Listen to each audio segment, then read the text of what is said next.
Having that early crop establishment is a really powerful weapon against weeds. Even where there's an existing weed burden, if you can get that crop in dry, even without a knockdown, that competitive effect is really critical, and if you can optimise that germination early by getting all of that seed germinated, well, it's just going to amplify that effect.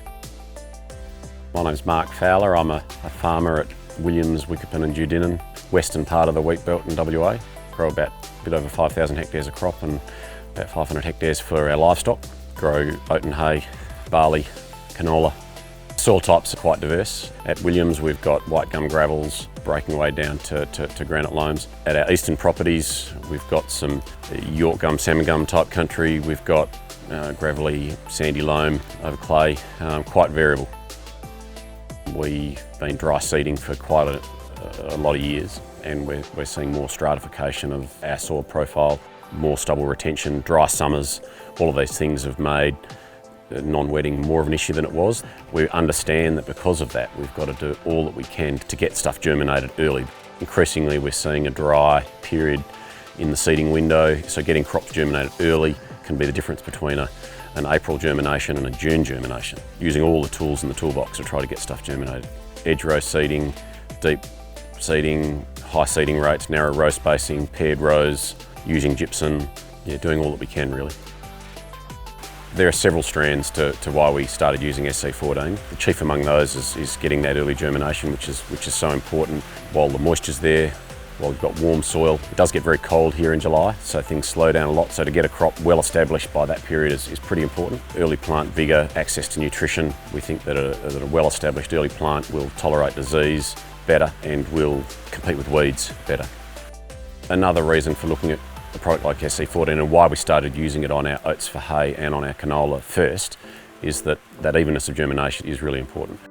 Particularly with the hay, we need an even establishment so that when we get to cutting time, we can cut the crop at the right stage. If we have a staggered germination, then typically we'll see a variation in maturity in the crop.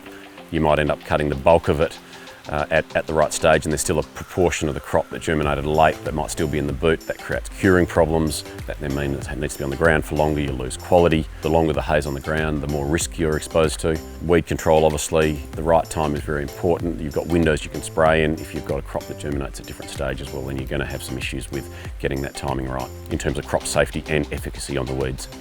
We've been using SE14 for a year. To start with, we used it on the crops where we thought we could get the most and the biggest benefit from, and the benefits were there later in the system for that evenness of germination. We did try it on some soil types with barley at Wickerpin and at Harrismith and found that there was quite a difference where we'd used it and where we hadn't. We could see a clear difference as well in the yield outcomes.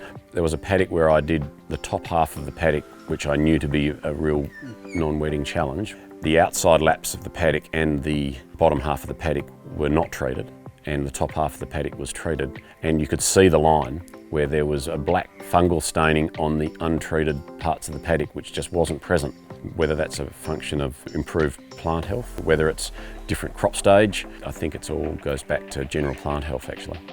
For us in our system, where we do a lot of dry seeding, it's critical to use all those tools, but you still have to assess and reassess as you go. It's a valuable tool to have in the toolbox, and sometimes we need one of them, sometimes we need all of them, and it will just depend on the circumstances we're confronted with.